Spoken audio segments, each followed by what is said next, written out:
হেরে গেল Argentina, Spain জিতে গেল। স্পেনের চাইতেও বেশি ব্রাজিল খুশি হইল। ফিলিস্তিনরাও দোয়া করছে যেন স্পেন জিতে। লামিন ইয়ামাল কি যে খেললো, দর্শক উঠলো মেতে। মাঠে যদি দুইটা বল থাকতো ভালো হতো, অন্য বলটি দিয়া তাইলে আর্জেন্টিনা খেলতো। কথার অর্থ বুঝা নেন কি যে বলতে চাই।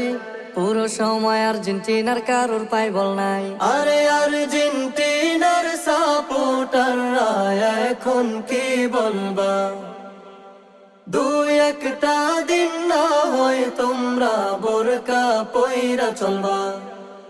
আরে আর্জেন্টিনা ব্রাজিল সবাই একটা কথা শোনেন, কিয়ামতের দিন আল্লাহর কাছে কি জবাব দিবেন।